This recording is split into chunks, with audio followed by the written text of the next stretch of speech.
एक बार देख लो, स्क्रीन दिख रहा है तुम लोगों को? Yes sir. ओके, चलो। तो चैप्टर है हमारा is matter around us pure.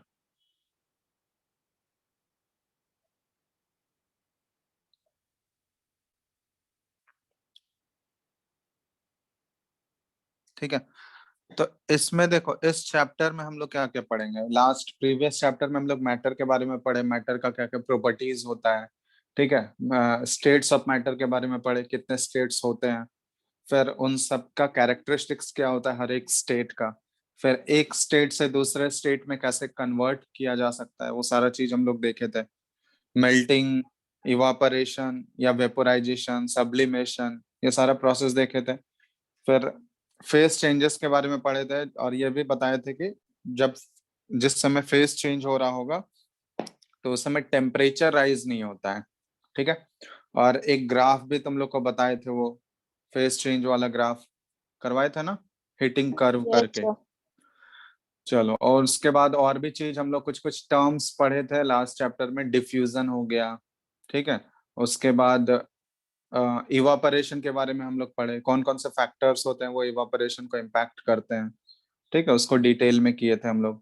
फिर बहुत सारे रीजनिंग क्वेश्चंस किए थे हम लोग, किए थे ना, कि जैसे अर्दन पोर्ट्स में वाटर इवापोरेशन का ही वो एक्चुअली इफेक्ट था, एप्लीकेशन था। इवापोरेशन जो होता है उससे कूलिंग इफेक्ट प्रोड्यूस होता है, तो उसका बहुत सारा एप्लीकेशंस है। जो अर्दन पोर्ट्स होता है उसमें पानी ठंडा रहता है, तो वो इवापोरेशन का ही एक एप्लीकेशन हो गया। फिर समर्स में हम लोग जो कॉटन क्लोथ्स पहनते हैं, तो क्या करता है, वाटर को एब्जॉर्ब करता है और फिर स्वेट को एब्जॉर्ब करता है इनफैक्ट, और वो कूलिंग इफेक्ट प्रोड्यूस करता है। होता। तो वो सारा चीज, वो सब में तो कोई डाउट नहीं है, वो सारा चीज प्रॉपरली क्लियर है तुम लोगों को? Yes sir. चलो, इस चैप्टर में मेनली हम लोग पढ़ने वाले हैं, ठीक है, मैटर को हम लोग कैसे क्लासिफाई कर सकते हैं, कितने टाइप्स में क्लासिफाई कर सकते हैं। ठीक है, मैटर का क्लासिफिकेशन पढ़ेंगे। उसके बाद हर एक जितने भी टाइप्स आएंगे, उन सभी टाइप्स को हम लोग डिटेल में करेंगे। मेनली 3 टाइप के बारे में हम लोग पढ़ेंगे। मैटर का क्लासिफिकेशन तो हम लोग पढ़ेंगे ही, उसके बाद उसके अलावा हम लोग पढ़ेंगे सॉल्यूशन के बारे में, पढ़ेंगे कॉलॉइड्स के बारे में पढ़ेंगे। ठीक है, तो डिफरेंट टाइप्स ऑफ कॉलॉइड्स, कितने टाइप्स के कॉलॉइड होते हैं। फिर मिक्सचर्स के बारे में पढ़ेंगे हम लोग, ठीक है, कि टाइप्स ऑफ मिक्सचर, कितने टाइप्स के मिक्सचर हो सकते हैं। फिर एक और चीज बहुत इंपॉर्टेंट है इसमें, कि मिक्सचर्स को हम लोग सेपरेट कैसे करेंगे, कौन कौन से प्रोसेस होते हैं, मतलब डिफरेंट टाइप्स के मिक्सचर होंगे, तो उन अलग अलग टाइप्स के मिक्सचर को अगर हमको सेपरेट करना है तो उसके लिए कौन कौन सा तरीका हम लोग यूज करेंगे। तो बहुत सारे हम लोग पढ़ेंगे मेथड्स मिक्सचर को सेपरेट करने वाले। जैसे हम लोग डिस्टिलेशन पढ़ेंगे, फ्रैक्शनल डिस्टिलेशन पढ़ेंगे, सिंपली इवापोरेशन भी पढ़ेंगे, क्रिस्टलाइजेशन पढ़ेंगे, क्रोमेटोग्राफी पढ़ेंगे। ठीक है, तो ये सारा सेंट्रीफ्यूगेशन पढ़ेंगे। तो ये सारा चीज हम लोग डिटेल में करने वाले हैं इस चैप्टर में। समझ में आ गया बात? यस यस और सर। नो? चलो, तो स्टार्ट कर रहे हैं हम लोग इस चैप्टर को। तो सबसे पहले अगर हम लोग देखें, 1 मिनट रुको, स्क्रीन दिख रहा है क्या? No sir. स्क्रीन नहीं दिख रहा है अभी? अब देखो तो। Yes sir. ओके, अगर तुम लोग को स्क्रीन दिख रहा है तो हम लोग स्टार्ट कर रहे हैं इस चैप्टर को। तो सबसे पहला जो हम लोग लिख रहे हैं, चलो, मैटर का डेफिनेशन, जो कि हम लोग को ऑलरेडी पढ़ चुके हैं लास्ट क्लास में। मैटर को कैसे डिफाइन करते हैं हम लोग? एनीथिंग, बताओ जल्दी से इसका statement. Anything which has mass and occupies space. हाँ, anything which occupies space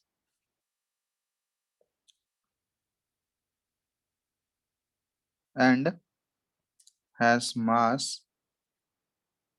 is known as matter, इसको मैटर बोला गया है। ठीक है, अब मैटर का क्लासिफिकेशन हम लोग पढ़ रहे हैं कि मैटर को कितने टाइप्स में हम लोग क्लासिफाई कर सकते हैं।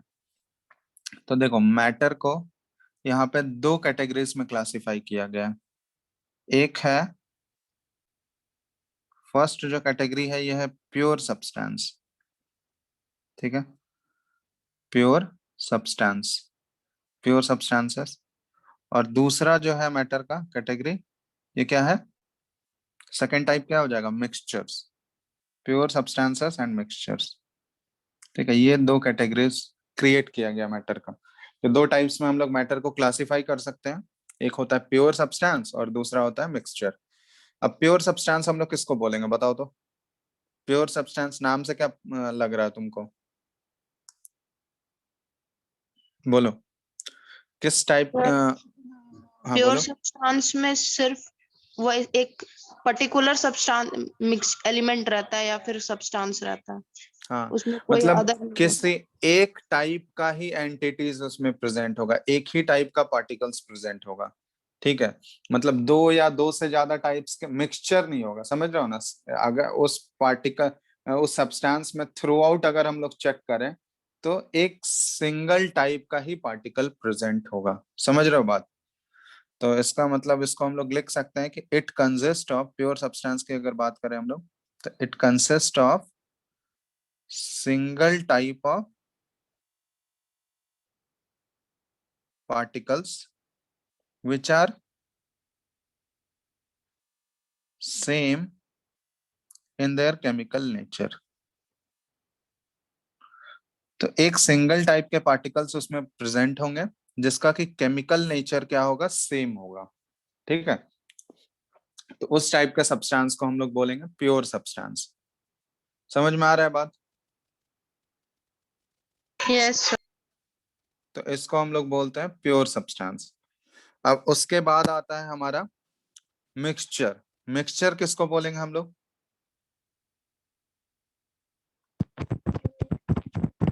जिसमें दो से दो दो या या दो से ज्यादा पार्टिकल्स होंगे। ठीक है, तो इट कंसिस्ट ऑफ टू और मोर पार्टिकल्स। दो या दो से ज्यादा पार्टिकल्स अगर मिक्स हैं किसी एक पर्टिकुलर सब्सटेंस में तो उसको हम लोग मिक्सचर बोल देते हैं। समझ में आया। तो प्योर सब्सटेंस और मिक्सचर में ये डिफरेंस है कि दो या दो से ज्यादा कंपोनेंट्स या दो या दो से ज्यादा प्योर सब्सटेंसेस को अगर हम लोग मिक्स कर दिए तो उसको हम लोग मिक्सचर बोलते हैं। ठीक है, अब देखो इन दोनों के बारे में हम लोग डिटेल में करने वाले हैं। एक्चुअली पहले देखो, प्योर सब्सटेंस को भी फर्दर क्लासिफाई जब किया गया है, इसको भी दो टाइप्स में क्लासिफाई किया गया है। प्योर सब्सटेंस को हमको पता है कि एक ही टाइप के पार्टिकल्स उसमें प्रेजेंट होते हैं, तो प्योर सब्सटेंस को भी फर्दर क्लासिफाई किया गया है, इसको भी दो टाइप्स में क्लासिफाई किया गया है। तो प्योर सब्सटेंस का दो टाइप्स कौन कौन सा है, पहला होता है एलिमेंट्स और उसके बाद दूसरा क्या है, कंपाउंड्स। ये दोनों प्योर सब्सटेंस के टाइप्स हैं, एलिमेंट और दूसरा हो गया कंपाउंड्स। अब एलिमेंट और कंपाउंड में बता सकते हो डिफरेंस क्या है, एलिमेंट और कंपाउंड में डिफरेंस क्या होगा। एलिमेंट किसको बोलेंगे हम लोग, ये बताओ। सुने हो तुम लोग एलिमेंट के बारे में, और कंपाउंड के बारे में सुने हो या नहीं। Sir, compound is a mixture of. Compound में क्या होता है ना, या तो मतलब वो उस एलिमेंट के एक से ज्यादा नंबर ऑफ एटम्स रहते हैं। एलिमेंट एक्चुअली क्या है ना, बेसिक फॉर्म है मैटर का, जिसको कि हम लोग फर्दर जो है सिंपलर सब्सटेंस में कन्वर्ट नहीं कर सकते हैं। जब जो सबसे बेसिक पार्ट होता है किसी भी सब्सटेंस का, जिसको कि फर्दर हम लोग केमिकल रिएक्शन से और ब्रेक नहीं कर सकते हैं। ठीक है, या फिर ऐसे बोल सकते हैं हम लोग कि the most basic form of matter that can participate in a chemical reaction, ठीक है, उसको एलिमेंट बोलते हैं। तो हम लोग लिख सकते हैं कि एलिमेंट, इसका डेफिनेशन लिख सकते हैं कि element is a basic form of matter.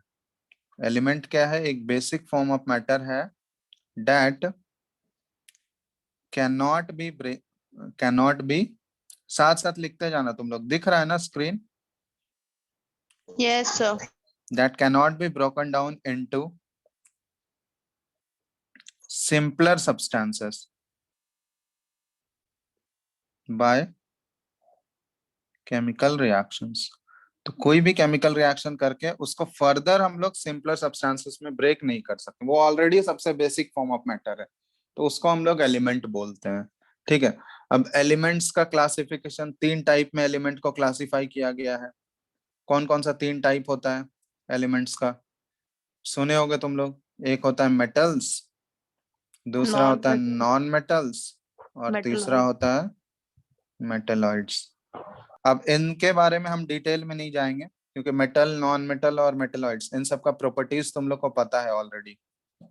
Elements को तीन टाइप में क्लासिफाई किया गया है, एक मेटल, दूसरा नॉन मेटल और तीसरा होता है मेटलॉइड। मेटल के बारे में ऑलरेडी तुम लोग जानते हो कि मेटल का जो बेसिक प्रॉपर्टीज होता है, फिजिकल प्रॉपर्टीज पढ़े हो ना। मेटल जो होते हैं शाइनी होते हैं, हार्ड होते हैं, यस सर। डक्टाइल होते ड्यूरेबल। हैं, मेलिएबल होते हैं, डक्टाइल होते हैं। Metals good conductor of electricity and heat होते हैं। ये सब पढ़े हो। Yes sir. मेटल्स जो होते हैं सोनोरस होते हैं, साउंड प्रोड्यूस करते हैं। मेटल्स का बॉइलिंग पॉइंट और मेल्टिंग पॉइंट हाई होगा। ठीक है, तो ये सारा चीज तुम लोग ऑलरेडी जानते हो। तो मेटल्स हो गया, पहला टाइप होता है मेटल्स। ठीक है, मेटल्स में हो गया बहुत सारे एग्जांपल्स याद रखना। कॉपर हो गया, सीयू कॉपर के लिए यूज करते हैं। एजी किसके लिए यूज करते हैं? सिल्वर, है ना, सिंबल। Yes sir. एयू किसके लिए यूज करेंगे? गोल्ड। गोल्ड। तो ये सारे मेटल हो गए। एमजी किसके लिए यूज करेंगे? मैग्नीशियम। मैग्नीशियम। एल किसके लिए यूज करेंगे? एल्यूमिनियम। एल्यूमिनियम। तो ये एटसेट्रा, ये सारे मेटल्स के एग्जांपल हो गए। नॉन मेटल्स में क्या क्या आ जाएगा बताओ। नॉन मेटल्स में, तो नॉन मेटल्स का जनरली जो स्टेट होता है ना, वो गैसियस स्टेट में प्रेजेंट होता है नॉन मेटल्स। तो फॉर नाइट्रोजन। एग्जांपल, हाँ, जनरली बोले जाते हैं नाइट्रोजन हो गया, ऑक्सीजन हो गया, हाइड्रोजन। हाइड्रोजन हो गया, फ्लोरीन हो गया, क्लोरीन। क्लोरीन हो गया, आर्गन हो गया। ठीक है, तो ये सारे नॉन मेटल हैं।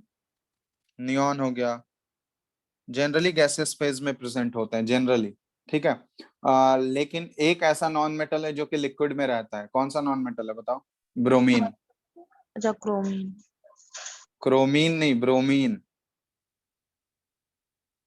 Liquid non metal. ठीक है, यहाँ पे लिख दे रहे हैं हम। ब्रोमीन क्या है? Liquid non metal. Liquid metal तो तुम लोग को पता है ना।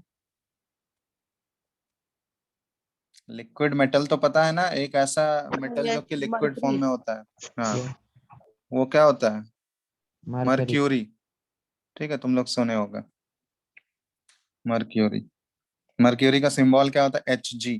और ब्रोमीन का सिंबल Br। ठीक है, ये ध्यान रखना। तो ये हो गए मेटल्स के एग्जांपल, नॉन मेटल्स के एग्जांपल। अब मेटेलॉइड, मेटेलॉइड में हम लोग क्या क्या रख सकते हैं बताओ? किसको बोल सकते हैं हम लोग हीलियम। मेटेलॉइड्स?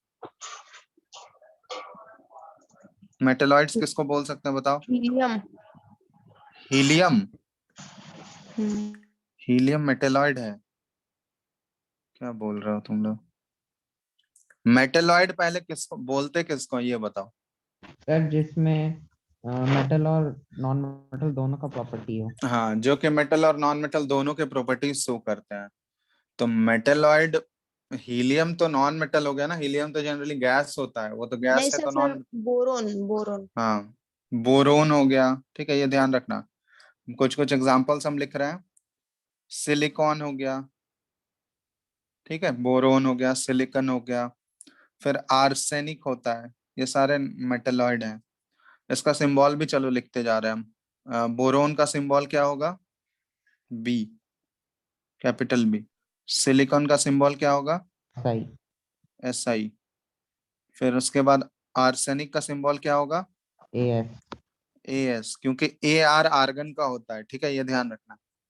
आर्सेनिक का AS हो गया। फिर उसके बाद सेलेनियम होता है। ये सारे मेटलॉइड है, SE। ठीक है, जर्मीनियम, GE। Germanium GE। ठीक है, तो ये सारे मेटलॉइड्स हैं। इन सबका एग्जांपल्स तुम लोग ध्यान रखना। Boron, silicon, arsenic, selenium, germanium. ठीक है, एंटीमनी और भी होते हैं। तीन चार एग्जांपल्स ध्यान रखना। तो मेटलॉइड्स हम लोग उनको बोलते हैं, एक ऐसा कैटेगरी है एलिमेंट का जो कि मेटल और नॉन मेटल दोनों के प्रॉपर्टीज शो करते हैं। ठीक है, पार्शियली मेटल की तरह भी बिहेव कर रहे हैं वो, और नॉन मेटल की तरह भी बिहेव कर रहे हैं। तो एलिमेंट्स को हम लोग फर्दर जो है ये तीन टाइप में क्लासिफाई करते हैं। एक होता है मेटल, दूसरा होता है नॉन मेटल, और तीसरा होता है हमारा मेटलॉइड, ठीक है। अब इनके हम प्रॉपर्टीज में नहीं जा रहे हैं, मेटल का प्रॉपर्टीज तुमको बेसिक पता ही है, नॉन मेटल्स का प्रॉपर्टीज भी बेसिक पता ही है, ठीक है। चलो अब दूसरा टाइप जो है प्योर सब्सटेंस का वो होता है कंपाउंड्स। पहला टाइप तो एलिमेंट्स के बारे में हम लोग डिस्कस कर लिए, दूसरा टाइप जो होता है प्योर सब्सटेंस का ये है कंपाउंड्स। अब कंपाउंड्स हम लोग किसको बोलते हैं, ये बताओ, कंपाउंड्स को डिफाइन कैसे करोगे? तो हम लोग ऐसे लिख सकते हैं, एक कंपाउंड, लिख रहे हो ना, साथ साथ लिखते जाना तुम लोग, दिख रहा है screen? Yes, sir. A compound is a substance composed of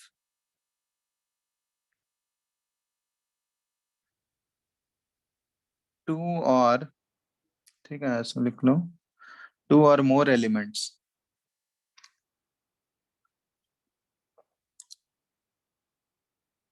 two or more elements chemically combined with one another in fixed proportion, ठीक है। तो दो या दो से ज्यादा एलिमेंट अगर केमिकली कंबाइंड हैं फिक्स्ड प्रोपोर्शन में तो उसको कंपाउंड बोलते हैं। जैसे मान लो फॉर एग्जांपल वाटर हो गया, वाटर का सबको फॉर्मूला पता है H2O, है ना, फॉर्मूला पता है सबको, वाटर Yes, H2O है, sir. तो वाटर एक कंपाउंड है या नहीं? इसमें वाटर में अगर तुमसे पूछा जाए कौन कौन से दो एलिमेंट्स इन्वॉल्व हैं, कौन कौन से दो एलिमेंट के एटम्स इसमें प्रेजेंट है, हाइड्रोजन और ऑक्सीजन के एटम्स इसमें प्रेजेंट हैं। और हाइड्रोजन और ऑक्सीजन के एटम्स अगर प्रेजेंट है वाटर में तो उसका नंबर फिक्स है या नहीं, या उनका प्रोपोर्शन फिक्स है ना। वाटर में, वाटर हम लोग उसी को बोलेंगे जो हाइड्रोजन और ऑक्सीजन का कंपाउंड हो और उसमें नंबर ऑफ हाइड्रोजन एटम्स कितने होने चाहिए, दो हाइड्रोजन एटम्स होने चाहिए, और ऑक्सीजन एटम कितने होने चाहिए, एक एटम होने चाहिए ऑक्सीजन के। इसके अलावा कुछ और होगा, number of atoms of hydrogen और ऑक्सीजन, इसके अलावा कोई और डिफरेंट होगा तो उसको हम लोग वाटर बोलेंगे क्या? जैसे No, मान लो sir. H2O है, जैसे H2O2 अगर हो जाएगा तो H2O2 को वाटर बोलेंगे हम लोग? वो भी तो No, sir. हाइड्रोजन और ऑक्सीजन का कंपाउंड है, सॉरी हाइड्रोजन और ऑक्सीजन मिल के बना हुआ है ना। लेकिन H2O2 वो वाटर नहीं कहलाएगा, वो हाइड्रोजन पेरोक्साइड, वो अलग कंपाउंड हो जाता है। तो इसलिए हम लोग बोलते हैं कंपाउंड एक ऐसा सब्सटेंस है जिसमें दो या दो से ज्यादा एलिमेंट्स प्रेजेंट होते हैं और उनका जो केमिकली कंबाइंड होते हैं, दो या दो से ज्यादा एलिमेंट्स केमिकली कंबाइंड होंगे और फिक्स्ड प्रोपोर्शन में कंबाइंड होते हैं, ठीक है। कि उनका नंबर ऑफ एटम्स, या फिर अगर मास के टर्म में हम लोग बात करें तो मास जो होगा फिक्स होगा। मास के टर्म में जैसे बात करें हम लोग, तो तुम लोग मास के बारे में पढ़ चुके हो, वाटर का जो मोलर मास होता है या मॉलिक्यूलर मास अगर हम लोग बात करें तो 18 AMU होता है ना। वाटर Yes, का sir. जो मोलर मास या मॉलिक्यूलर मास हम लोग बोले तो वो 18 AMU होता है। तब 18 AMU में तुम देखोगे हाइड्रोजन की वजह से जो उसका कंट्रीब्यूशन है वो है 2 AMU, और ऑक्सीजन का जो कंट्रीब्यूशन है वो 16 AMU, है ना। Yes, sir.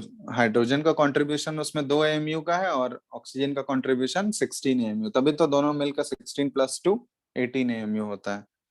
तो हम लोग बोलेंगे कि वाटर में जो हाइड्रोजन का मास है ना वो फिक्स होना चाहिए कि 2 AMU होना चाहिए, और ऑक्सीजन का जो मास होना चाहिए वो 16 AMU होना चाहिए। तो ये मास फिक्स रहेगा तभी उसको वाटर बोलेंगे। इसके अलावा कोई और मास होगा तो वो वाटर नहीं बनेगा, वो कोई डिफरेंट सब्सटेंस होगा।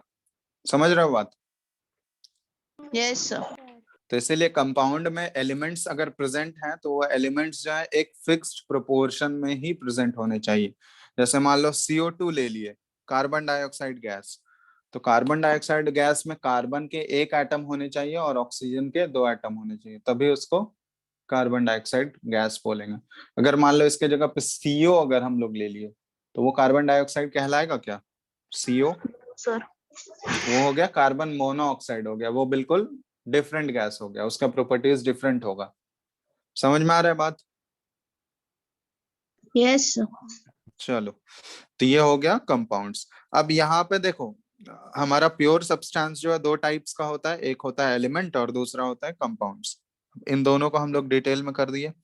अब तुम लोग को बताए थे कि मैटर का एक और कैटेगरी होता है, एक तो प्योर सब्सटेंस हो गया, दूसरा होता है मिक्सचर। मिक्सचर में क्या होता है, दो या दो से ज्यादा पार्टिकल्स प्रेजेंट होते हैं, ठीक है। अब जैसे तुमको बोला जाए कि कंपाउंड्स और मिक्सचर इन दोनों में डिफरेंशिएट करो, कर सकते हो? डिफरेंस बिटवीन, ये बोला जा रहा है,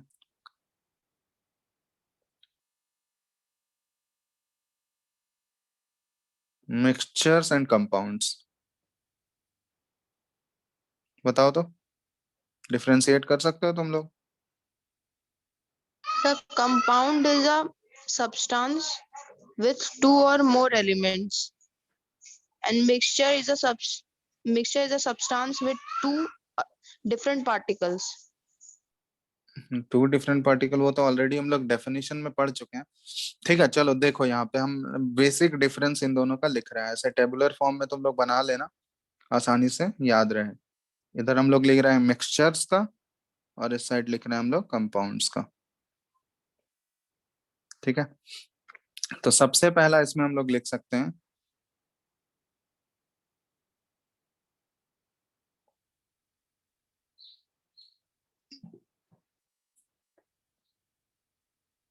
कि मिक्सचर क्या होता है ना, मिक्सचर में क्या होगा कि एलिमेंट या कंपाउंड सिंपली मिक्स हो जाते हैं, वहां पे कोई केमिकल रिएक्शन नहीं होता है। जैसे कंपाउंड में क्या होगा कि कंपाउंड में दो एलिमेंट अगर प्रेजेंट हैं, तो वो दोनों एलिमेंट जो है एक केमिकल कॉम्बिनेशन से ही वो कंपाउंड का फॉर्मेशन होता है, समझ रहे हो? जैसे वाटर फॉर्म हुआ है, तो वाटर ऐसा नहीं है कि हाइड्रोजन और ऑक्सीजन को हम लोग ऐसे रैंडमली मिक्स कर दिए तो वाटर बन गया। हाइड्रोजन और ऑक्सीजन के बीच में एक केमिकल रिएक्शन होता है, उसके बाद ही वाटर का फॉर्मेशन होता है ना, समझ रहे हो Yes. बात? तो कंपाउंड में क्या होता है कि एलिमेंट्स रिएक्ट होके कंपाउंड बनाते हैं, केमिकल रिएक्शन होता है, उसके बाद कंपाउंड का फॉर्मेशन होता है। लेकिन मिक्सचर में वैसा कुछ नहीं है, कोई केमिकल रिएक्शन का बात नहीं करता। मिक्सचर में क्या है, सिंपली हम लोग दो एलिमेंट्स को या दो कंपाउंड्स को सिंपली अगर हम लोग मिक्स कर दिए तो वो मिक्सचर बन गया, समझ में आ रहा है? वहां पे कोई नया हम लोग केमिकल रिएक्शन, वैसा केमिकली रिएक्ट करा रहे हैं, वैसा कोई सीन नहीं है,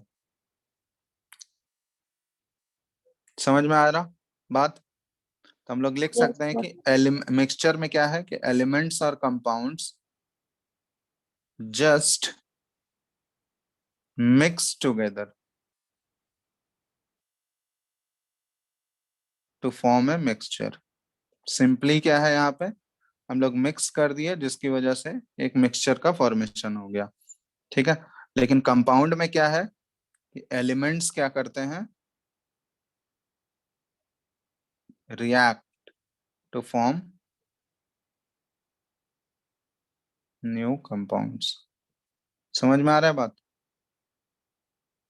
एलिमेंट्स के बीच में आपस में केमिकल रिएक्शन होता है, उसके बाद ही कंपाउंड का फॉर्मेशन होता है, यस और नो? पहला पॉइंट क्लियर है? Yes, sir. चलो, उसके बाद सेकंड पॉइंट हम लोग लिख सकते हैं कि a mixture has a variable composition. Mixture का कंपोजिशन वेरी कर सकता है, क्योंकि वहां पे कोई हम लोग फिक्स्ड कंपोजिशन की बात नहीं कर रहे हैं।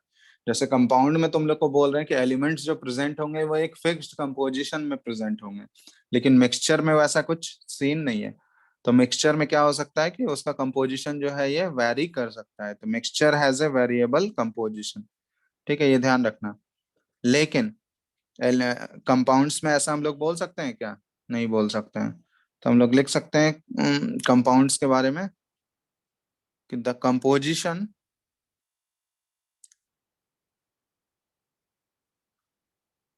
ऑफ ईच न्यू सब्सटेंस, जो नया सब्सटेंस हमारा फॉर्म हुआ है, जो कंपाउंड फॉर्म हुआ है रिएक्शन होने के बाद, इज ऑलवेज फिक्स्ड, ये हमेशा फिक्स्ड रहेगा। Got it? Second point clear है? Yes, sir. Yes, sir. चलो, तीसरा पॉइंट हम लोग इसमें क्या लिख सकते हैं कि मिक्सचर जो होगा ना, a mixture shows the properties of the constituent substances। ये बहुत ही इंपॉर्टेंट पॉइंट है, constituent substances।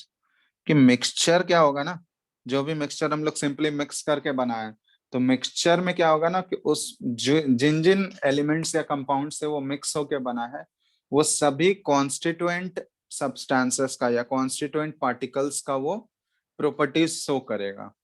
लेकिन कंपाउंड में क्या है कि दो एलिमेंट, जैसे मान लो हाइड्रोजन और ऑक्सीजन, वो दोनों रिएक्ट किया और वाटर बनाया, तो वाटर जो बना है वो बिल्कुल इंटायरली नया सब्सटेंस है। अब वाटर में अगर तुम चाहोगे कि वाटर का प्रॉपर्टीज जो है हाइड्रोजन और ऑक्सीजन से मैच करे, वो बिल्कुल नहीं। वाटर जो हमारा नया कंपाउंड बना है, उसका प्रॉपर्टीज जो है वो इंटायरली हाइड्रोजन और ऑक्सीजन के प्रॉपर्टीज से बिल्कुल डिफरेंट होगा। समझ रहे हो? वो वाटर जो नया सब्सटेंस हमारा बना है, कंपाउंड जो बना है, वो हाइड्रोजन और ऑक्सीजन के प्रॉपर्टीज को शो नहीं करेगा। मतलब वैसे कॉन्स्टिट्यूएंट एलिमेंट्स जिससे मिलके वो बना है, उसके प्रॉपर्टीज को वो शो नहीं करता है। नया सब्सटेंस जो बना है उसका टोटली डिफरेंट प्रॉपर्टीज होगा। समझ रहे हो बात? Yes, sir. तो थर्ड पॉइंट हम लोग लिख सकते हैं कि द न्यू सब्सटेंस, जो नया सब्सटेंस हमारा फॉर्म हुआ है,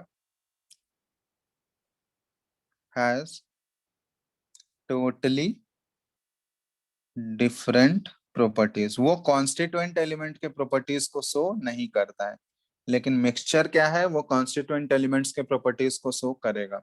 कंपाउंड्स जो है वो कॉन्स्टिट्यूएंट एलिमेंट के प्रॉपर्टीज को शो नहीं करेगा। ये तीसरा पॉइंट है। फोर्थ पॉइंट हम लोग बोल सकते हैं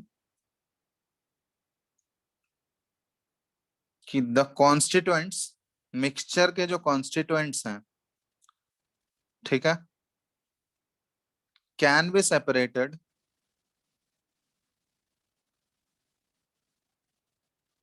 इजिली बाय फिजिकल मेथड्स। समझ में आ रहा है? इजिली बाय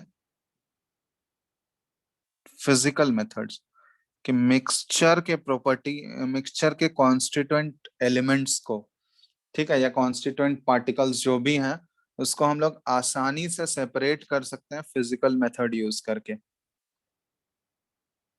ठीक है, फिजिकल मेथड में क्या हो गया कि सिंपली हम लोग फिजिकल मेथड या हैंड पिकिंग करके भी सेपरेट कर सकते हैं, या बहुत सारा फिजिकल मेथड तुम लोग पढ़े होगे, मतलब विनोइंग सुने हो, हवा मतलब विंड ब्लो करके सेपरेट कर सकते हैं। तो ये सारे फिजिकल मेथड्स हैं जिसके सिंपली जैसे बॉयल कर दिया हम लोग तो उससे सेपरेट हो गया। तो ये सारे फिजिकल मेथड्स हैं कि इजिली हम लोग क्या कर सकते हैं, उसको सेपरेट कर सकते हैं मिक्सचर के कॉन्स्टिट्यूएंट एलिमेंट्स को।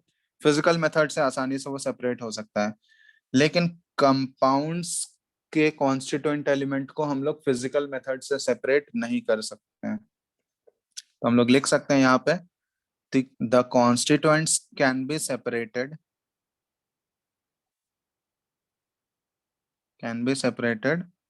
only by chemical or electrochemical reactions। समझ में आया? या तो केमिकल रिएक्शन करके या इलेक्ट्रोकेमिकल, इलेक्ट्रिसिटी पास करके। जैसे वाटर का तुम लोग को इलेक्ट्रोलाइसिस बताए थे, अच्छा तुम लोग को नहीं बताया, तो वो 10th में पढ़ना है हम लोगों को, ठीक है, कि अगर हम लोग को किसी कंपाउंड्स को सेपरेट करना है, उसके कॉन्स्टिट्यूएंट एलिमेंट को सेपरेट करना है, तो उसको फिजिकल मेथड से हम लोग सेपरेट नहीं कर सकते हैं। एक केमिकल मेथड उसमें लगाना पड़ेगा हमको, तभी उसका सेपरेशन होगा, या फिर इलेक्ट्रोकेमिकल मेथड। इलेक्ट्रोकेमिकल मेथड मतलब क्या होता है कि हम लोग इलेक्ट्रिसिटी पास करके केमिकल रिएक्शन कराते हैं। समझ में आ रहा है? उसको बोलते हैं हम लोग इलेक्ट्रोकेमिकल। तो इलेक्ट्रिसिटी पास करेंगे तब वो केमिकल रिएक्शन होगा, और उसके बाद उसके कॉन्स्टिट्यूएंट एलिमेंट सेपरेट होते हैं। तो ये कंपाउंड्स को सेपरेट करने का तरीका है। कंपाउंड्स को अगर हमको उसके कॉन्स्टिट्यूएंट एलिमेंट में सेपरेट करना है, तो फिर हम सिंपल फिजिकल मेथड से सेपरेट नहीं कर सकते हैं। लेकिन मिक्सचर के कॉन्स्टिट्यूएंट एलिमेंट्स को, अगर कॉन्स्टिट्यूएंट पार्टिकल्स को सेपरेट करना है, तो उसको इजिली फिजिकल मेथड से सेपरेट किया जा सकता है। तो ये डिफरेंस है मिक्सचर और कंपाउंड्स के बीच में। इतना बात समझ में आ गया तुम लोगों को? ये डिफरेंस बहुत इंपॉर्टेंट है, पूछा जाता है स्कूल में। समझ रहे हो बात? ये चारों पॉइंट्स नोट कर लियो, याद रहेगा चारों points? Yes, sir. At least 3 difference भी तुम लोग याद रखना। स्क्रीन विजिबल है या नहीं तुम लोगों को? आयुष, यस सर है। आयुष विजिबल है सर। लिख रहे हो? साथ साथ लिखते जाना इसको। Yes sir. चलो, तो यहाँ पे हम लोग का क्लासिफिकेशन मैटर का खत्म हो गया। ठीक है, मैटर को हम लोग देखो दो टाइप में क्लासिफाई करते हैं। कौन कौन सा, जल्दी बताते जाओ तुम लोग। दो टाइप में मैटर को क्लासिफाई किए, एक होता है प्योर सब्सटेंस और दूसरा होता है मिक्सचर। प्योर सब्सटेंस को कितने टाइप में कर सकते हैं हम लोग? Element and compound. एलिमेंट्स और कंपाउंड्स में। फिर एलिमेंट्स को कितने टाइप में कर सकते हैं हम लोग? Metal, non metal, metalloids. हाँ, मेटल, नॉन मेटल और मेटलॉइड, तीन टाइप में कर सकते हैं। उसके बाद कंपाउंड्स हम लोग देख लिए। कंपाउंड्स किसको बोलते हैं? वो दो या दो से ज्यादा एलिमेंट मिक्स होते हैं और एक फिक्स्ड कंपोजिशन में मिक्स होंगे या फिक्स्ड प्रोपोर्शन में मिक्स होंगे, तो उसको हम लोग कंपाउंड बोलते हैं। उसके बाद कंपाउंड्स और मिक्सचर के बीच में क्या डिफरेंस है वो ऑलरेडी हम लोग पढ़ चुके हैं। चलो, यहाँ तक कोई दिक्कत है किसी को भी? No sir. एलिमेंट्स के क्लासिफिकेशन मतलब मैटर को कैसे हम लोग कितने टाइप्स में क्लासिफाई कर सकते हैं वो सारा चीज समझ गए तुम लोग? चलो, यस सर। अब देखो, अब हम लोग मिक्सचर, मिक्सचर को कितने टाइप्स में क्लासिफाई कर सकते हैं वो देखते हैं। तो मिक्सचर ऑलरेडी हम लोग पढ़ चुके हैं कि मिक्सचर में क्या होगा ना, दो या दो से ज्यादा टाइप्स के प्योर सब्सटेंस प्रेजेंट होंगे। ठीक है, हम लोग बोल सकते हैं कि इट कंसिस्ट ऑफ, मिक्सचर क्या होता है, it consist of more than one kind of pure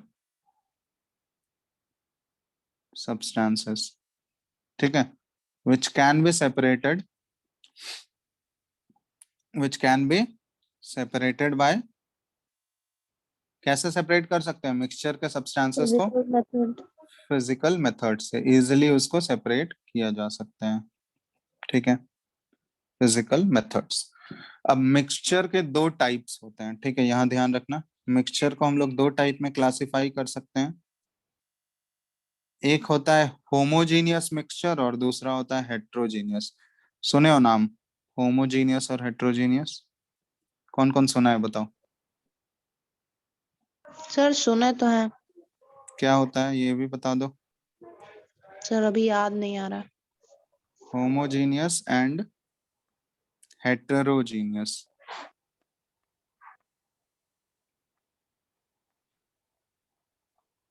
तो पहला होता है होमोजीनियस मिक्सचर और दूसरा होता है हेटेरोजीनियस मिक्सचर। ठीक है, तो होमोजीनियस मिक्सचर हम लोग किसको बोलते हैं? चलो, यहाँ ये दो टाइप्स आ गए इसके, homogeneous and heterogeneous.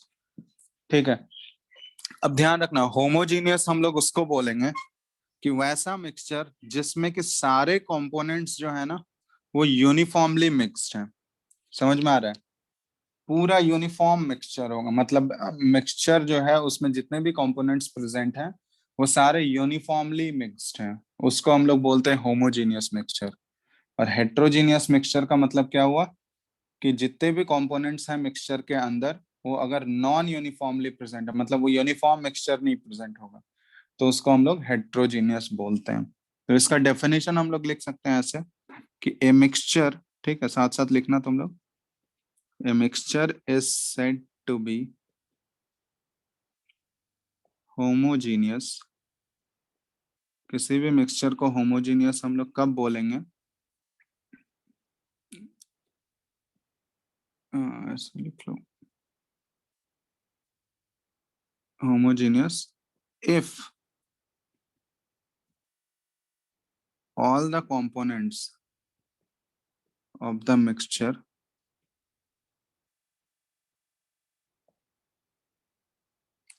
are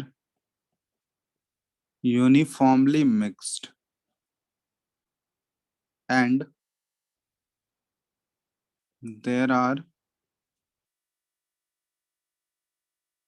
no boundaries of separation between them,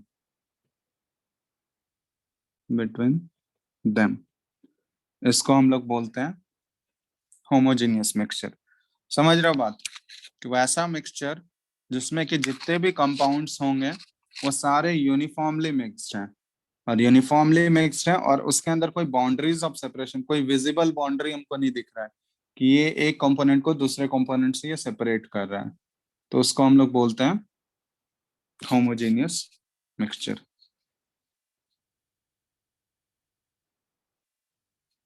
बात समझ में आया?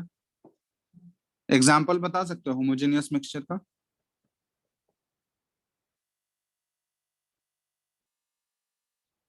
शुगर इन वाटर, शुगर को सब लोग डिसॉल्व किया हो ना वाटर में, यस हाँ और सर, नो? यस तो वो सर, कैसा होमोजेनियस मिक्सचर बनाता है?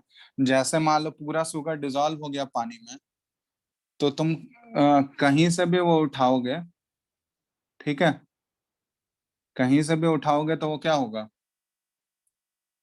पूरा यूनिफॉर्म मिक्सिंग होता है या नहीं शुगर? ऐसा थोड़ी है कि कहीं पे शुगर ज्यादा होता है, कहीं पे शुगर कम है, नहीं ऐसा सर, होता है क्या? नो सर, तुम नो ऊपर सर। से लो, ऊपर से निकालो या नीचे से निकालो, शुगर तो सब जगह यूनिफॉर्मली प्रेजेंट होता है, यस सर, यस और यस नो? सर। तो इसको हम लोग बोलते हैं होमोजेनियस मिक्सचर, ठीक है।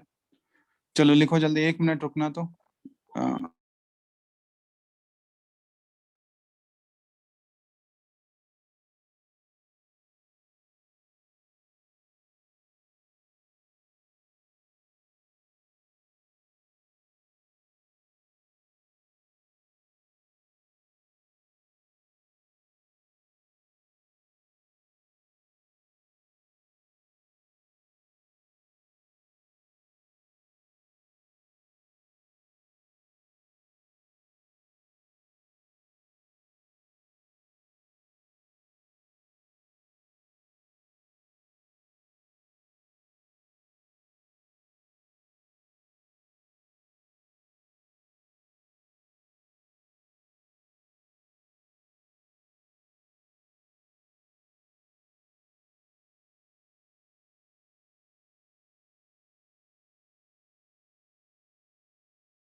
हेलो, आ रहा है आवाज?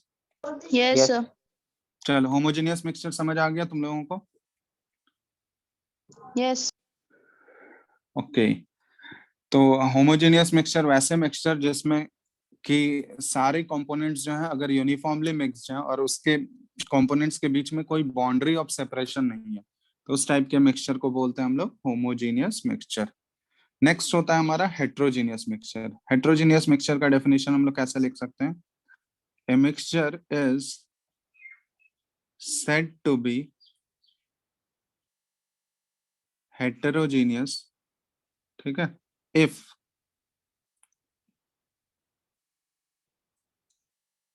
all the components of the mixture, ठीक है, जस्ट इसका उल्टा हो गया, all the components of the mixture are not uniformly mixed, ठीक है, are not uniformly mixed and there are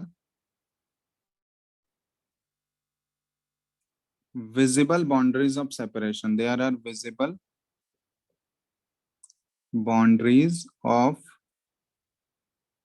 separation between them, between them, तो इसको हम लोग हेट्रोजीनियस मिक्सचर बोलते हैं।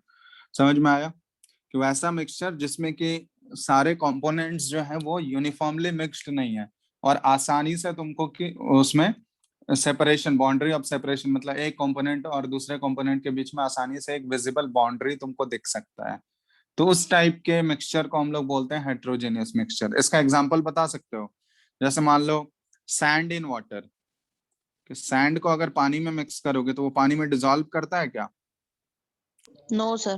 तो सैंड को अगर पानी में डालोगे तो देखोगे सैंड नीचे जाकर सेटल होते जा रहा है, जितना भी सैंड के पार्टिकल्स डाले वो सारा नीचे चला जाएगा। तो एक विजिबल तुमको, अब जैसे पानी तुम ऊपर से लोगे तो उसमें सैंड प्रेजेंट होगा क्या? ऑब्वियसली नहीं होगा। ऊपर से लोगे तो सैंड प्रेजेंट होगा ही नहीं, पूरा बॉटम से लोगे तब उसमें सैंड मिलेगा। तो ये यूनिफॉर्म मिक्सिंग हुआ क्या? यूनिफॉर्मली मिक्स्ड हुआ? No sir. नहीं, तो ये नॉन यूनिफॉर्म हो गया। और तुमको क्लियरली एक बाउंड्री सेपरेशन का बाउंड्री दिखेगा ना, सैंड और वाटर को जो सेपरेट कर रहा होगा, वहां पे एक लेयर टाइप का तुमको दिखेगा, बाउंड्री बनता हुआ दिखेगा, यस और नो? उस Yes, बाउंड्री के उस बाउंड्री के ऊपर क्या होगा, हमारा वाटर होगा और उसके नीचे हमारा सैंड होगा। तो इस टाइप के मिक्सचर को हम लोग बोलते हैं हेट्रोजीनियस मिक्सचर।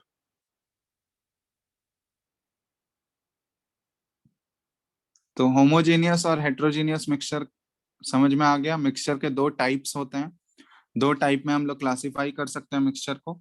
एक होता है हमारा होमोजीनियस और दूसरा होता है हेट्रोजीनियस। कोई डाउट? no sir. फटाफट लिख लो, इसको कंप्लीट करो, होमोजीनियस हेट्रोजीनियस।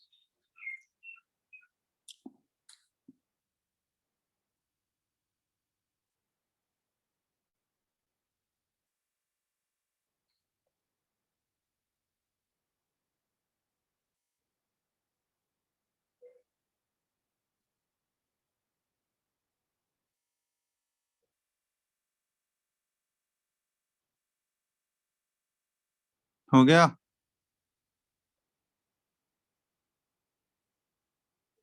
लिखते जाओ फटाफट।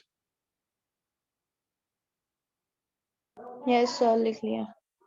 चलो, तो ये हो गया। यहाँ पे हम लोग क्लासिफिकेशन ऑफ पूरा मैटर हमारा एंड हो गया कि प्योर सब्सटेंस को कितने टाइप में क्लासिफाई कर सकते हैं, उसके बाद मैटर को कितने टाइप्स में क्लासिफाई कर सकते हैं। तो ये सारा चीज हमारा खत्म हो गया।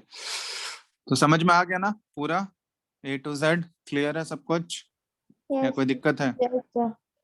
चलो, अब इसके बाद हम लोग स्टार्ट कर रहे हैं सॉल्यूशंस के बारे में। सॉल्यूशन नेक्स्ट टॉपिक है हमारा, सॉल्यूशन एंड इट्स प्रॉपर्टीज। ठीक है, सॉल्यूशन सॉल्यूशन के बारे में हम लोग स्टडी कर रहे हैं। तो सॉल्यूशन हम लोग किसको बोलेंगे? तो सॉल्यूशन को हम लोग डिफाइन कर सकते हैं ऐसे कि ए solution is a homogeneous mixture. ठीक है, मिक्सचर का एक टाइप है, होमोजीनियस मिक्सचर का टाइप है। जैसे शुगर इन वाटर, वो हमारा सॉल्यूशन था, है ना? तो solution is a homogeneous mixture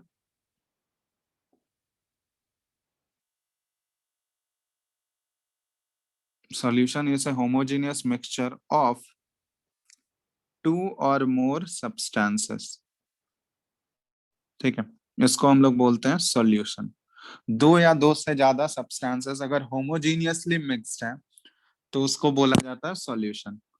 for example, example already हम लोग ऊपर देख चुके हैं, शुगर इन वाटर, ये हमारा सॉल्यूशन हो गया। या फिर लाइम वाटर, लेमोनेड, लेमोनेड बनाए हो ना सब लोग? यस और Yes नो? Yes, sir. तो लेमोनेड में क्या होता है, नींबू जैसे ही तुम डालोगे तो क्या होगा, वो पूरा यूनिफॉर्मली मिक्स होता है या नहीं? Yes, ऐसा sir. थोड़ी होता होता है कि कहीं पे ज्यादा होगा कहीं पे कम होगा, बस जब मिक्स कर दोगे उसको तो वो पूरा यूनिफॉर्मली मिक्स्ड होता है ना।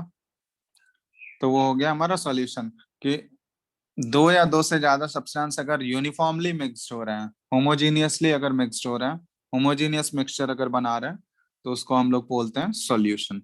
ठीक है, अब ध्यान रखना, सॉल्यूशन के दो कंपोनेंट्स होते हैं। जब भी कोई एक सॉल्यूशन बनाएंगे हम लोग, तो सॉल्यूशन में दो कंपोनेंट्स होते हैं। कौन कौन सा दो कंपोनेंट होता है बता सकते हो? एक होता है सॉल्यूट, दूसरा Solute होता है and solvent. सॉल्वेंट। ठीक है, तो हमेशा सॉल्यूशन में दो कंपोनेंट्स प्रेजेंट होते हैं। Solution has two components. First component होता है हमारा सॉल्वेंट और दूसरा होता है सॉल्यूट। तो सॉल्वेंट और सॉल्यूट डिफरेंस बता सकते हो? सॉल्वेंट और सॉल्यूट में क्या होगा? किसको सॉल्यूट बोलेंगे, किसको सॉल्वेंट बोलेंगे? एक सॉल्वेंट हो गया और दूसरा हो गया हमारा सॉल्यूट। बताओ कौन सा सॉल्यूट कहलाएगा, कौन सा सॉल्वेंट कहलाएगा? जैसे शुगर इन वाटर है, तो शुगर इन वाटर वाले सॉल्यूशन में सॉल्यूट कौन है हमारा, सॉल्वेंट कौन है? बताओ। जैसे शुगर और वाटर का सॉल्यूशन हम लोग बनाए तो उसमें सॉल्यूट कौन सा होगा, सॉल्वेंट कौन सा होगा, बता सकते हो? बोलो बोलो जल्दी। शुगर सॉल्यूट होगा और वाटर सॉल्वेंट। शुगर सॉल्यूट और वाटर सॉल्वेंट कैसे डिसाइड किए? कैसे Sir, डिसाइड किया? solvent वो लिक्विड फॉर्म में रहता है इसलिए। सॉल्वेंट लिक्विड फॉर्म, जरूरी नहीं है सॉल्वेंट लिक्विड फॉर्म में रहेगा हमेशा।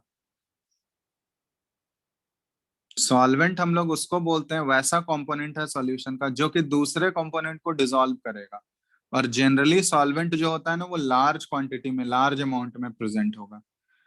तो सॉल्यूशन का वैसा कंपोनेंट जो कि लार्ज अमाउंट में प्रेजेंट है और वो दूसरे कंपोनेंट को डिसॉल्व कर रहा है, तो उसको सॉल्वेंट बोला जाता है। ठीक है, तो हम लोग यहाँ पे डिफाइन कर सकते हैं सॉल्वेंट को कि the component of the solution. ठीक है, ये सब साथ साथ लिखते जाना, इंपॉर्टेंट है ये सब चीज। दैट डिसॉल्व्स द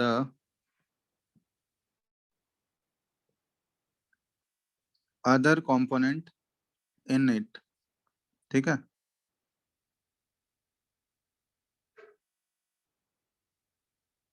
यूजुअली ऐसे लिख सकते हो, other component in it is called the solvent. ठीक है, एक और पॉइंट यहाँ ऐड कर सकते हो, इट इज यूजुअली प्रेजेंट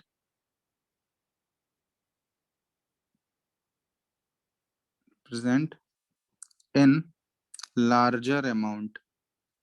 ठीक है, तो सॉल्यूशन का वैसा कंपोनेंट जो लार्जर अमाउंट में प्रेजेंट है और दूसरे कंपोनेंट को वो डिसॉल्व कर रहा है, उसको हम लोग सॉल्वेंट बोलते हैं। सॉल्यूट किसको बोलते हैं हम लोग? The component of the solution. ठीक है, सॉल्यूशन का वैसा कंपोनेंट दैट इज डिसॉल्व्ड, जिसको डिसॉल्व किया जाता है। डिफरेंस समझ रहे हो ना? जिसमें डिसॉल्व कर रहे हैं वो सॉल्वेंट होगा और जिसको डिसॉल्व कर रहे हैं वो सॉल्यूट होगा। That is dissolved in the solvent. Clear है डिफरेंस? यस और Yes, नो? sir. ठीक है, तो ये सब चीज ध्यान रखना, ये सब इंपॉर्टेंट है। और सॉल्यूट जो होगा, it is usually present in smaller amount, present in laser quantity या लेसर अमाउंट।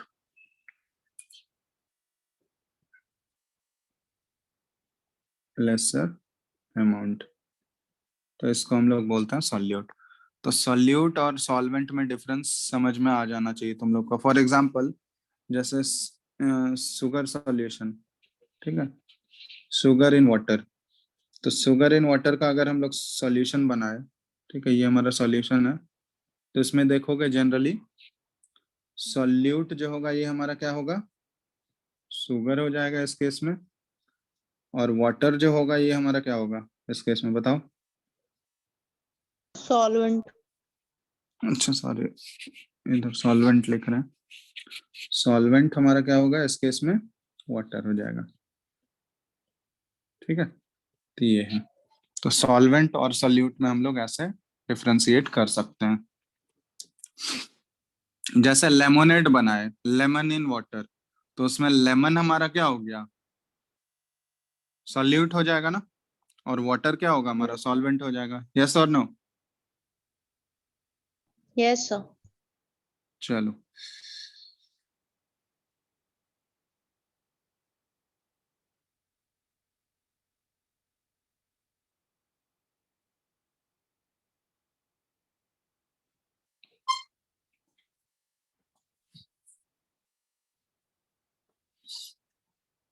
फटाफट लिखते जाओ। उसके बाद हम लोग इसके प्रॉपर्टीज देखेंगे, सॉल्यूशन के क्या क्या प्रॉपर्टीज हो सकते हैं।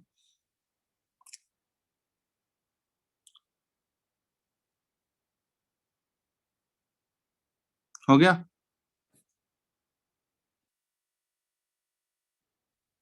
हो गया? Yes, sir. चलो नेक्स्ट हेडिंग डालो, प्रॉपर्टीज ऑफ सॉल्यूशन। सॉल्यूशन के क्या क्या प्रॉपर्टीज होंगे? सबसे पहला प्रॉपर्टी ऑलरेडी हम लोग पढ़ चुके हैं, फर्स्ट प्रॉपर्टी, कि सॉल्यूशन क्या होता है? होमोजीनियस होता है। सॉल्यूशन कैसा मिक्सचर है? Homogeneous mixture. तो solution is a homogeneous mixture. Second property देखो, सॉल्यूशन के पार्टिकल्स को लेके है। कि the particles of a solution, क्योंकि सॉल्यूशन के जो पार्टिकल्स होते हैं ना बहुत ही छोटे साइज के होते हैं, वो नेकेड आई से हमको विजिबल नहीं होगा। जैसे शुगर जब डिसॉल्व कर जाएगा तुम्हारा पानी में, तो शुगर के पार्टिकल्स तुमको विजिबल होते हैं क्या? आंख से दिखता है तुमको डिसॉल्व कर जाने के बाद? नहीं दिखेगा ना। तो उसको हम लोग नेकेड आई से विजिबल नहीं होता है, वो पार्टिकल्स इतने छोटे पार्टिकल्स होते हैं, तो उसको माइक्रोस्कोपिक लेंस यूज करके हम लोग व्यू कर सकते हैं। तो the particles of a solution are smaller than 1 nanometre. समझ रहे हो? 1 नैनोमीटर मतलब 10⁻⁻⁹ मीटर होता है। तो सॉल्यूशन के जो पार्टिकल्स होते हैं 1 नैनोमीटर से भी छोटा होता है इन डायमीटर। तो 1 नैनोमीटर से भी छोटा उसका डायमीटर होगा, which can not be seen bye naked eyes. हम लोग अपने आंख से नहीं देख सकते हैं उसको, सीन बाय नेकेड आइज। ठीक है, तो पार्टिकल साइज ध्यान रखना, सोल्यूशन के जो पार्टिकल साइज होते हैं, पार्टिकल्स होते हैं, उनका साइज जो होता है 1 नैनोमीटर से भी छोटा होता है। 10⁻, डायमीटर में 1 नैनोमीटर से भी छोटा होगा। 10⁻⁹ मीटर होता है 1 नैनोमीटर। ठीक है, ये हो गया सेकंड प्रॉपर्टी। तीसरा प्रॉपर्टी हम लोग लिख सकते हैं, they do not scatter a beam of light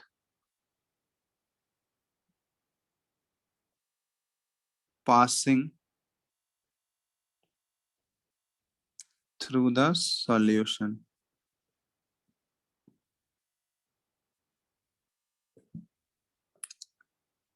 That is, हम लोग बोल सकते हैं they don't show Tyndall effect. Tyndall effect क्या होता है ये ध्यान रखो। टिंडल इफेक्ट हम लोग बोलते हैं, जैसे मान लो हमको ऑलरेडी पता है कि सॉल्यूशन के पार्टिकल्स क्या होते हैं ना, बहुत ही छोटे छोटे पार्टिकल्स होते हैं, 1 नैनोमीटर से भी छोटा उनका डायमीटर होता है। तो पार्टिकल साइज इतने छोटे हैं कि अगर उससे तुम लाइट पास करोगे, लाइट रेज अगर पास करोगे, तो लाइट रेज को स्कैटर नहीं कर पाएगा। और स्कैटरिंग ऑफ लाइट रेज मतलब जो लाइट रेज स्कैटर हो जाते हैं, उसी फिनोमिनन को हम लोग बोलते हैं टिंडल इफेक्ट। तो सॉल्यूशन के पार्टिकल्स जो होते हैं ना, इतना छोटा होता है, 1 नैनोमीटर से भी छोटा है इसका डायमीटर, तो वो लाइट रेज जो उससे पास हो रहे हैं उसको स्कैटर ही नहीं कर पाता है।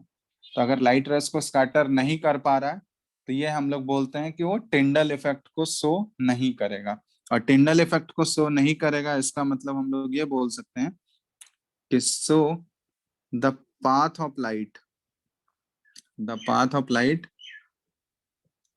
Is not visible in A solution. इससे लाइट कौन से पाथ से जा रहा है वो विजिबल नहीं होगा सॉल्यूशन में। जैसे मान लो, तुम ये ध्यान देना, जैसे तुम शुगर सॉल्यूशन बनाओ, ठीक है, एक एक्सपेरिमेंट करके देखना तुम लोग घर में, और रूम को पूरा डार्क कर देना, शुगर सॉल्यूशन बनाओगे। अब उस शुगर सॉल्यूशन से ट्रांसपेरेंट तुम ग्लास के बॉटल में, ग्लास में रखना तुम लोग, ठीक है, ट्रांसपेरेंट ग्लास में शुगर सॉल्यूशन को रखोगे, ठीक है। और उससे तुम एक एक एंड से तुम टॉर्च या जो भी लाइट है उससे पास करना, ठीक है।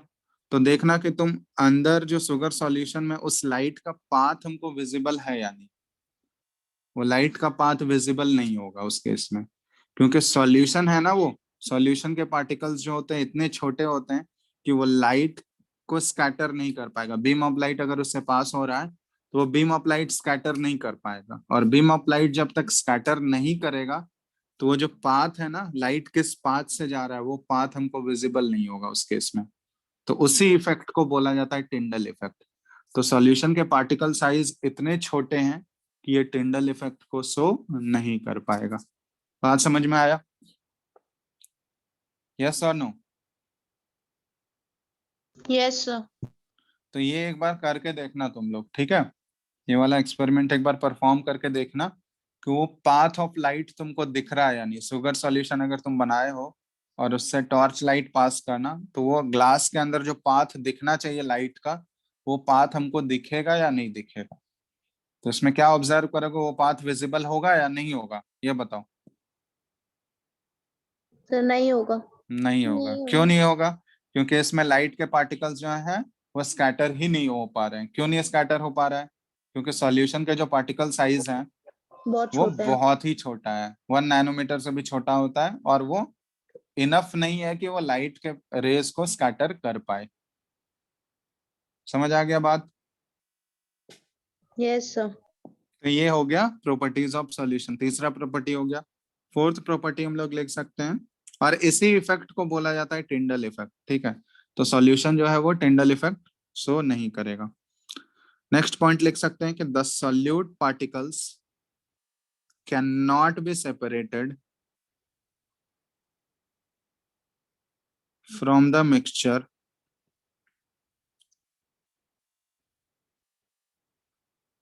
by the process of filtration।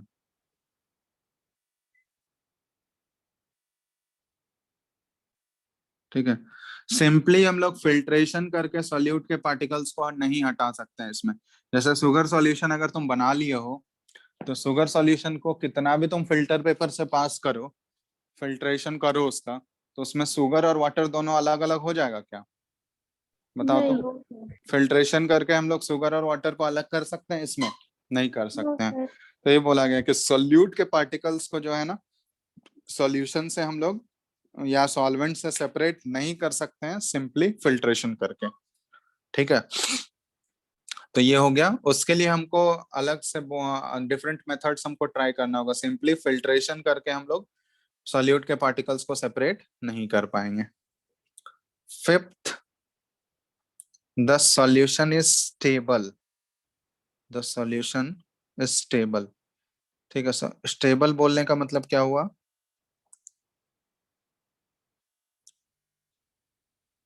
ये लिख सकते हैं कि द सॉल्यूट पार्टिकल्स जो होते हैं ना, do not settle down when left undisturbed. ठीक है, बात समझ में आया? मतलब स्टेबल बोलने का मतलब क्या हुआ कि सॉल्यूशन जो होता है वो स्टेबल होता है। स्टेबल बोलने का यही मतलब हुआ कि सॉल्यूट के पार्टिकल्स, मान लो सॉल्यूशन तुम बना दिया, शुगर सॉल्यूशन बना दिया, उसको अगर तुम बहुत ज्यादा टाइम तक ऐसे छोड़ भी दोगे, तो ऐसा थोड़ी ना है कि जो सॉल्यूट के पार्टिकल्स है, जो हमारा शुगर का पार्टिकल्स, वो नीचे जाकर सेटल हो जाएगा। ऐसा होता है क्या? No, ये sir. बताओ। शुगर सॉल्यूशन अगर बनाओगे तुम, कितना भी टाइम तक छोड़ दो, शुगर के पार्टिकल्स थोड़ी ना नीचे जाकर सेटल होंगे। होंगे क्या? No sir. तो अगर शुगर के पार्टिकल्स नीचे जाके सेटल हो जाते, तो फिर हम लोग बोलते हैं कि सॉल्यूशन के पार्टिकल्स जो है, या सॉल्यूशन जो बना है हमारा, वो अनस्टेबल है। तो उसमें सॉल्यूट और सॉल्वेंट क्या हो जा रहा है हमारा, सेपरेट हो जा रहा है बहुत ज्यादा टाइम तक अगर छोड़ दे रहे हैं। लेकिन वैसा केस सॉल्यूशन में नहीं होता है। तो सॉल्यूशन हमारा जो होता है वो क्या, स्टेबल है। स्टेबल है मतलब बहुत ज्यादा टाइम तक अगर सॉल्यूशन को छोड़ भी दोगे, तो उसमें सॉल्यूट के पार्टिकल्स जो है वो बॉटम में जाके सेटल नहीं होते हैं। ठीक है, नीचे जाकर सेटल नहीं होते हैं। तो ये हो गया सॉल्यूशन के प्रॉपर्टीज। तो ये सारा प्रॉपर्टीज तुम लोग को समझ आया सॉल्यूशन के बारे में? एक बार अच्छे से देख लो। पहला प्रॉपर्टी, सॉल्यूशन होमोजेनियस मिक्सचर है। दूसरा, सॉल्यूशन का जो पार्टिकल साइज होता है वो 1 नैनोमीटर से छोटा है डायमीटर में।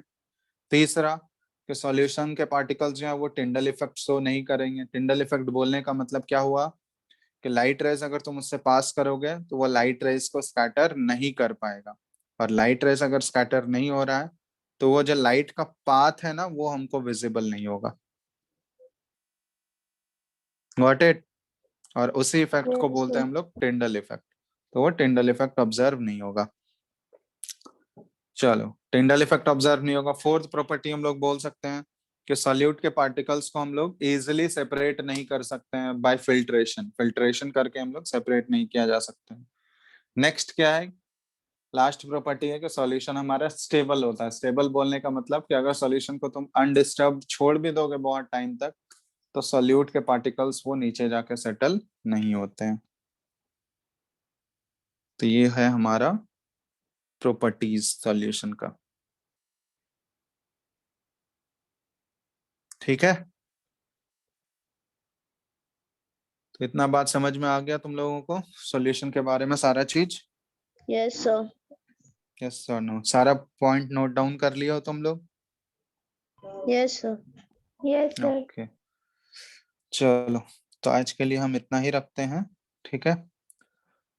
आगे हम लोग इसमें नेक्स्ट क्लास में आगे इसके बारे में और डिटेल में करेंगे, सॉल्यूशन को कितने मतलब कैसे मेजरमेंट करते हैं सॉल्यूशन का, ठीक है, कैसे मेजर करते हैं, क्या क्या यूनिट्स होते हैं, वो सारा चीज हम लोग देखेंगे, और एक दो न्यूमेरिकल भी सॉल्व करेंगे सॉल्यूशन के ऊपर। तो वो सब हम लोग अगले क्लास में करते हैं। Ayush, yes sir. समझ आया तुमको सारा चीज? Yes sir. लिख लिया हो? यस सर, कुछ कुछ पॉइंट थोड़ा मिस हुआ, वो नोट से देख लेंगे। चलो ठीक है, तो कुछ पूछना है आज जितना भी बताएं इसमें से? No sir. No, sir. No sir. No, sir. चलो नहीं पूछना है तो फिर चलो, फिर आगे हम लोग अगले क्लास में करते हैं, ठीक है, जब भी नेक्स्ट क्लास होगा। तो इसको कंप्लीट करो तुम लोग, एक बार एनसीईआरटी से रीडिंग कर लेना, जितना तक बताए हैं ना, एक बार एनसीईआरटी से तुम लोग पढ़ना, ठीक है, तो और ज्यादा क्लियर हो जाएगा तुम लोगों का टॉपिक। समझ में आ रहा है बात? Yes, sir. Yes, sir. Okay चलो ठीक है, तब आगे अगले क्लास में एंड करें। Yes, sir. चलो ठीक है।